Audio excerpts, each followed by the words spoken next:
자, 우리 8단원의 교과서 외 지문으로 첫 번째 침묵의 봄 내용을 하도록 하겠습니다.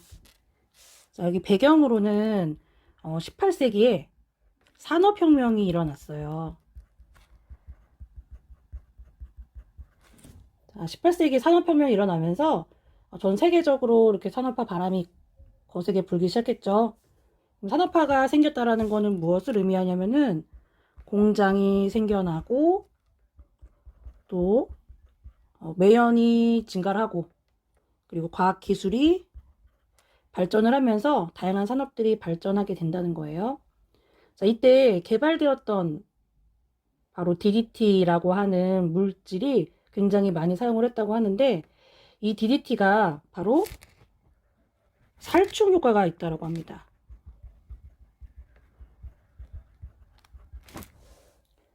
그래서 전쟁이랑 이제 농업 분야에서 발명품으로 주목을 받게 되면서 아주 많이 사용을 하게 됐어요. 그러다 보니까 조금씩 이 DDT로 인해서 피해를 보게 되는 사람들이 생겨나게 됩니다. 모두 DDT의 효능의 갈채를 보낼 때 바로 이 작가인 카슨이라고 하는 학자가 부작용에 대해서 관심을 갖게 돼요.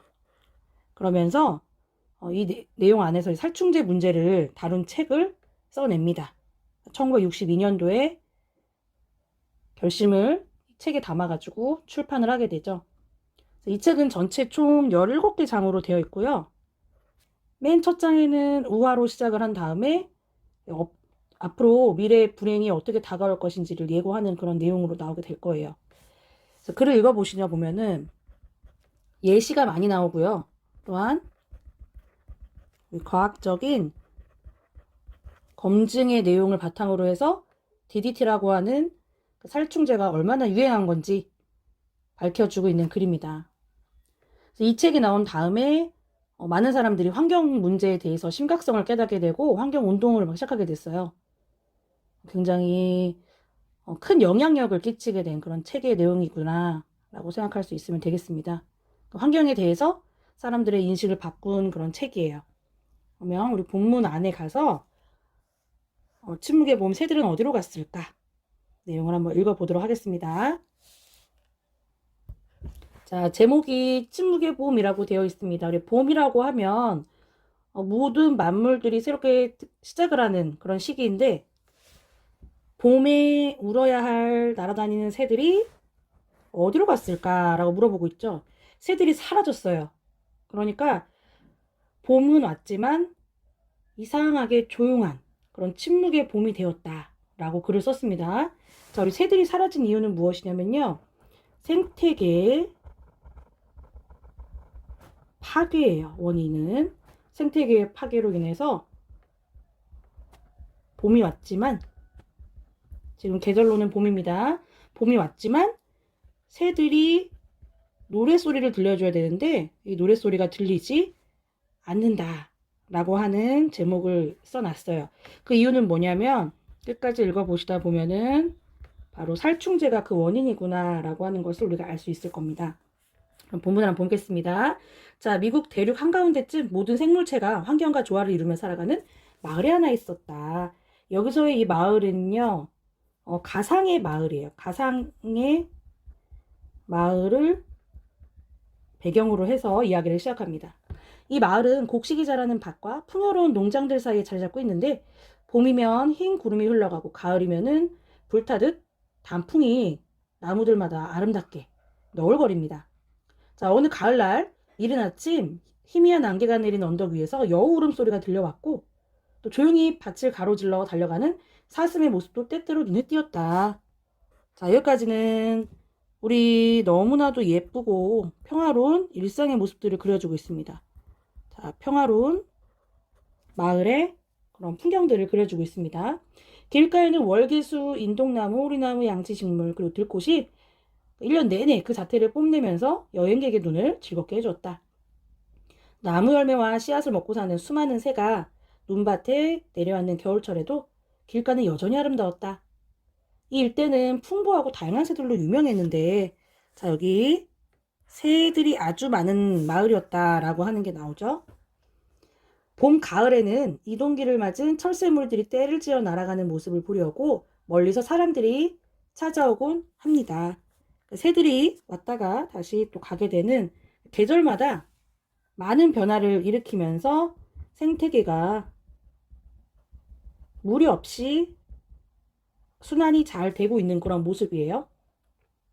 물고기를 잡으려는 사람들은 시냇가로 향했다. 이 하천에는 산에서 내려온 차갑고 맑은 물이 넘쳐 흘렸고 송어가 알을 낳는 그늘진 웅덩이가 군데군데 자리 잡고 있었다.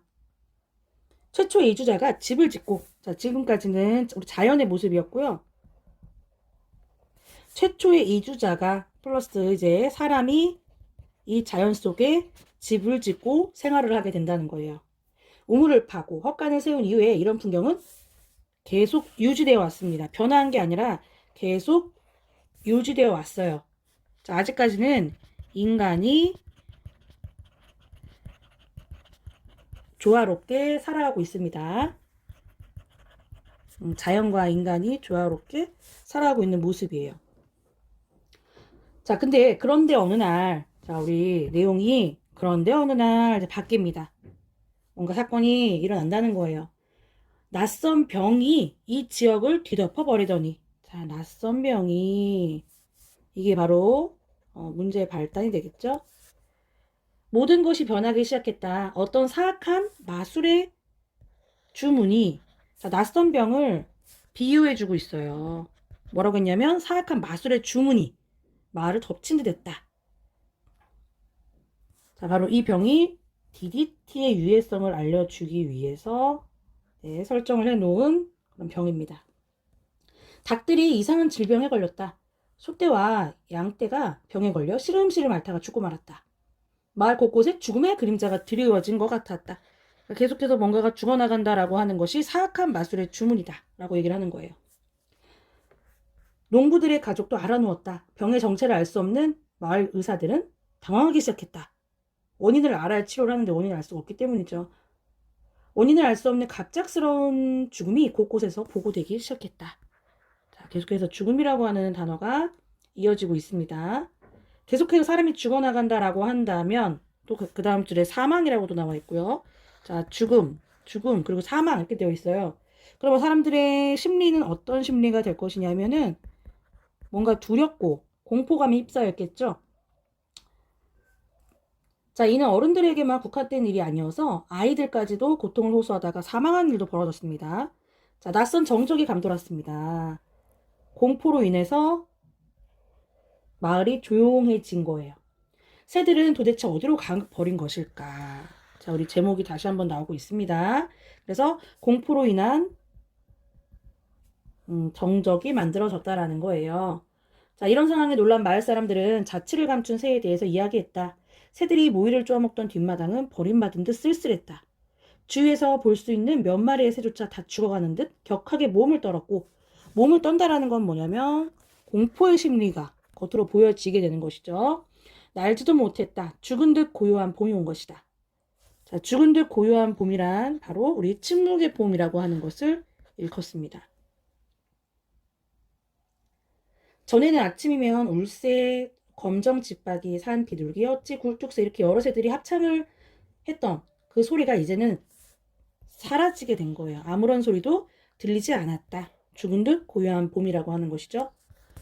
자, 이제 새들이 더 이상 오지 않아요. 자취를 감춘 새들입니다.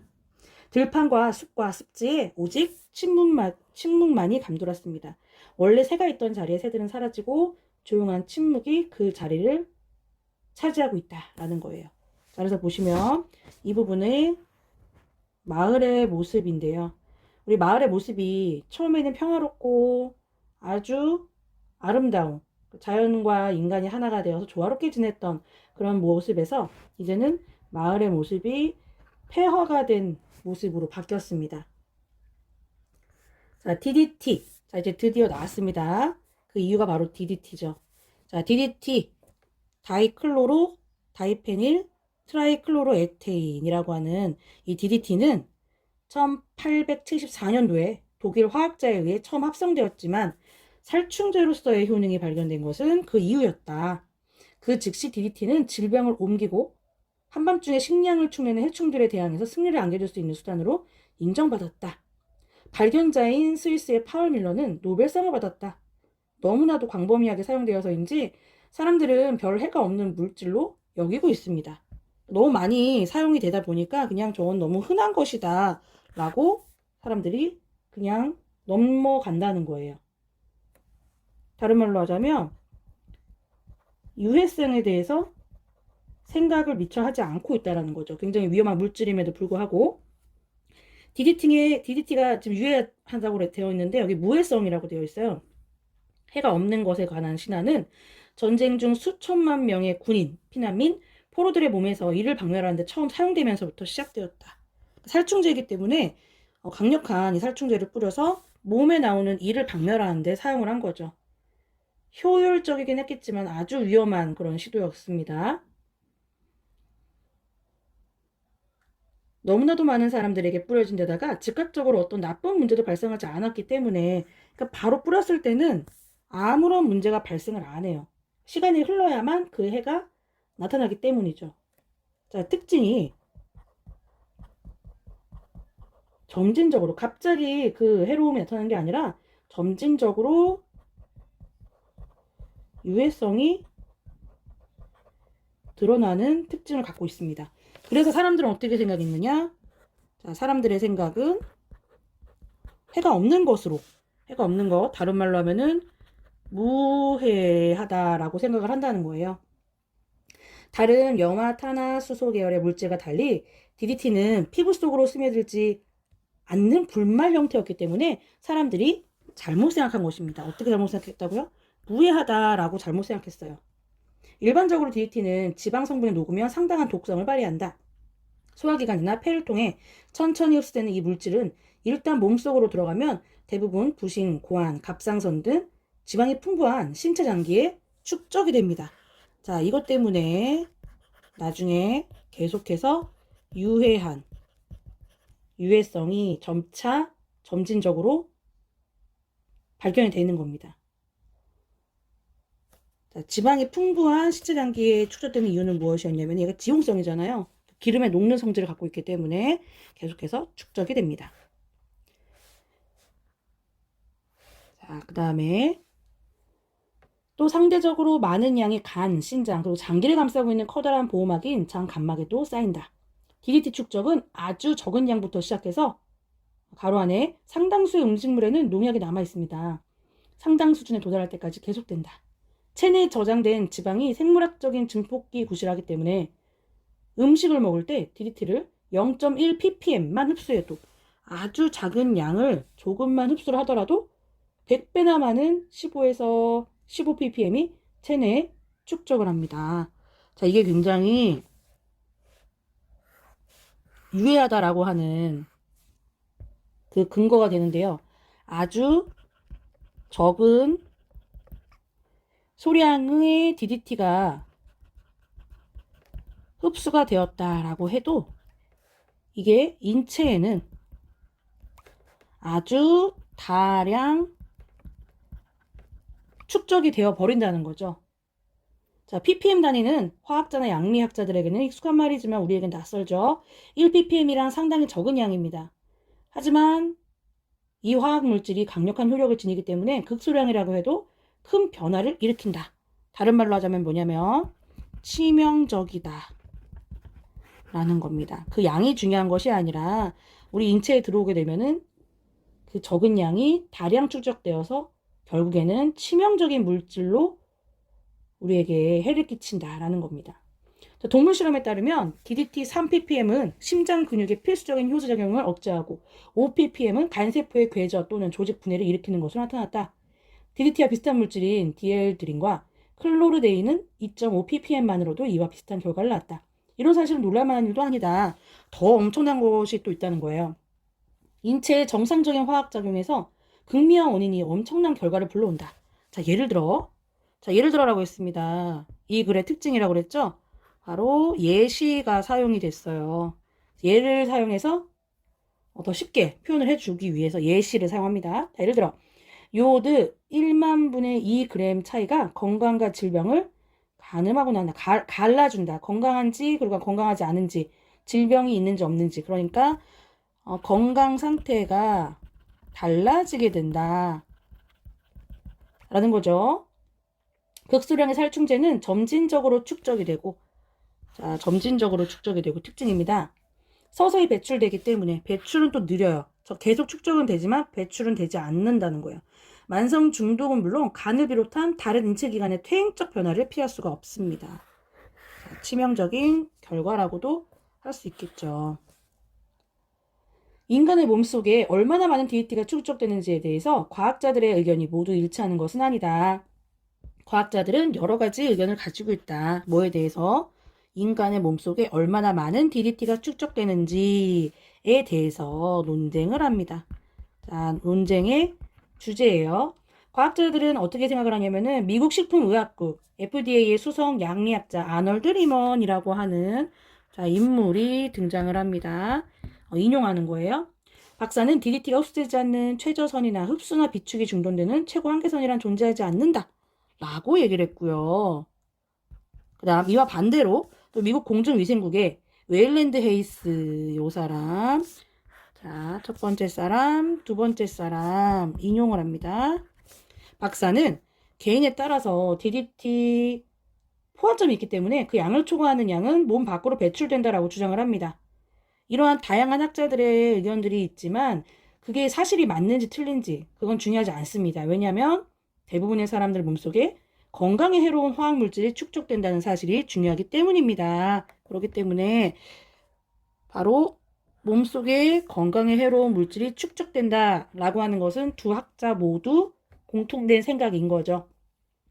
자, 수많은 연구에 따르면 화학물질에 대한 명확한 노출 경험이 없는 사람의 경우에는 평균 5.3에서 7.4 ppm이 측정되었고 농부는 17.1, 그리고 살충제 공장 노동자의 경우에는 648 ppm이 되었습니다. 이게 너무 심각한 그런 수치라고 볼 수 있습니다. 그러니까 살충제가 우리 인간의 몸에, 그러니까 인체에 흡수되는 양이 굉장히 많구나, 상당하구나 라는 것을 알 수 있죠. 화학물질의 축적치는 이렇게 상당히 광범위한데 이보다 더 의미심장한 것은 가장 적은 수치라고 해도 아무리 조금이라고 해도 간을 비롯한 다른 인체 조직에 해를 입히기에 충분하다는 것이다. 이 숫자가 중요한 게 아니라 조금이라도 인체에 흡수가 된다면 인체 조직에 해를 입힌다 라는 것입니다. 축적의 양이 중요한 게 아니라 축적된다는 그 사실이 중요하다는 거죠. 양이 중요한 게 아니라 사실 자체에 우리는 주목해서 봐야 합니다. 어떤 사실이냐면은 우리 인체 조직에 작은 양도, 아주 적은 양도 해를 입히기에 충분하다라는 그 사실이에요. 바로 우리 몸에 축적이 된다라고 하는 사실인 거죠. 자, 계속 읽어보겠습니다. DDT 또는 다른 살충제와 관련해서 가장 큰 문제는 바로 먹이사슬을 통해 다른 생물체로 계속해서 연결된다라는 현상입니다. 자, 예를 들어 또 한 번 나옵니다. 예를 들어 예시가 나왔어요. 자, 어떤 예를 들었느냐. DDT가 뿌려진 알팔파를 닭이 먹으면 이 닭이 낳은 알에도 자, 여기 닭이 먹고요. 다시 알을 낳으면 그 알에 DDT가 함유가 되어 있다는 거죠. 7에서 8 ppm의 화학물질이 들어있는 건초를 열물로 먹은 소에서 짜낸 우유에는 3 ppm 정도의 DHT가 들어있지만 이 우유를 농축해 만든 버터에서는 65 ppm으로 그 수치가 올라가게 됩니다. 이러한 전이 과정을 통해서 자, 전이 과정이 앞에 있는 모든 것들을 일컫는 말이고요. 처음에는 매우 적은 농도이던 DDT가 결국에는 심각하게 농축이 된다라는 거예요. 그렇기 때문에 농도는 중요하지 않습니다. 점점 먹이사슬을 이용해서 농축되는 그 양이, 농도가 더 심각해진다라는 거죠. 미국 식품의약국에서는 우유에서 살충제 잔류물이 발견될 경우에는 시장 판매를 금지하지만 오늘날 농부들은 젖소에게 먹일 무공해 사료를 찾기가 힘들다라고 푸념을 합니다. 왜냐하면 젖소에게 무공해 사료를 준다라고 하는 것 자체가 현재는 불가능하다라는 거죠. 우리 현대 농업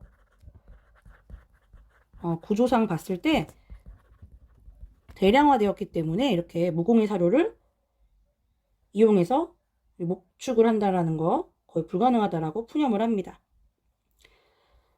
자, 유독 물질은 모체에서 자식 세대로 전해지기도 합니다. 우리 엄마 몸에서 아이에게 또 전해지기도 합니다.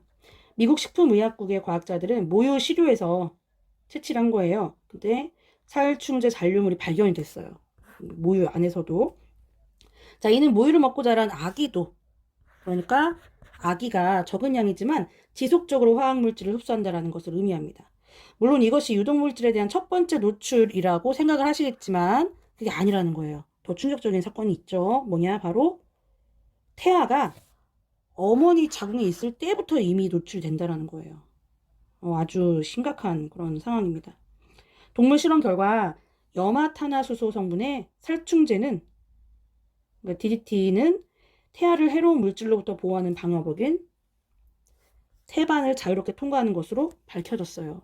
그러니까 태반이 아기를 보호하고 있는, 둘러싸고 있는 것이지만 자유롭게 통과를 하기 때문에 노출된다는 겁니다. 엄마 몸속에서도 이미 노출이 된 상태에서 태어나서 모유 안에 있는 성분도 또 한 번 흡수를 하게 된다는 거죠.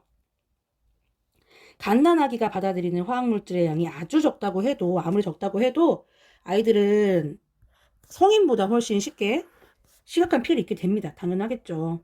자, 오늘날에는 인생을 시작하는 바로 그 순간부터 화학물질들이 몸속에 계속 축적이 되는 것이다. 아기들은 태어날 때 이제 면역력이라고 하는 것이 없잖아. 이제 만들어지게 되는 건데, 면역력이 약하고, 그리고 조그만 자극에도 쉽게 반응을 하는 약한 그런 존재이기 때문에 그렇습니다. 자, 이걸 읽고 난 다음에 어떤 생각을 하겠어요? 굉장히 무서운 그런 현실에 놓여 있구나. 우리 DDT라고 하는 것이 너무나도 심각하구나 라고 생각을 하겠죠. 그래서 이 글을 쓴 우리 카스는요, 사용을 하지 말아라 라고 하지 않습니다. 이 글에서 무조건적으로 사용을 중지해라 라고 주장을 하진 않았어요. 대신 어떤 방법을 사용했냐면은, 우리 생태학적으로는 DDT가 이렇게 무서운 그런 해를 끼치고 있습니다. 그래서 원리를 설명하고 있습니다. 그래서 유해성을 입증을 하고 있죠. 구체적으로 수치 같은 것들을 활용해서 과학적 근거를 들어주고 있습니다. 자, 이걸 통해서 진짜 하고 싶은 말은 무엇일까요? 한번 생각을 해보세요. 궁극적인 목표나 이 글을 쓴 의도가 무엇일지를 파악을 할 수 있어야 돼요. 이걸 읽은 다음에 여러분들도 생각을 했겠죠. 인간 중심적 태도를 버리고 우리가 우리를 위해서 더 쉽고 간편하게 살충을 할 수 있는 그런 제품을 만들었지만 이게 오히려 우리 몸에 유해성을 가져다 준다는 거예요. 그래서 자연에 대한 우리 인간들의 인식을 변화해야 한다 라고 글을 쓴 겁니다. 자, 그래서 우리 침묵의 봄이라고 하는 이제 지문을 한번 읽어봤고요. 이 글을 읽으면서 많은 생각을 아마 해봤을 겁니다. 과학 기술이 발전하게 되면은 굉장히 편리하고 손쉽게 많은 것들을 얻을 수 있게 돼요. 우리 인간들은. 근데 이 과학 기술이 초래한 것들이 많습니다. 바로 환경 오염이죠. 환경을 오염을 시키고 있어요. 이 환경 오염이 결국에는 다시 우리에게 돌아온다라는 겁니다.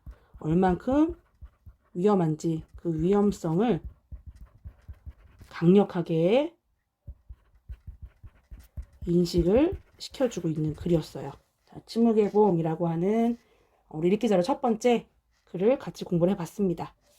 자, 수고하셨습니다.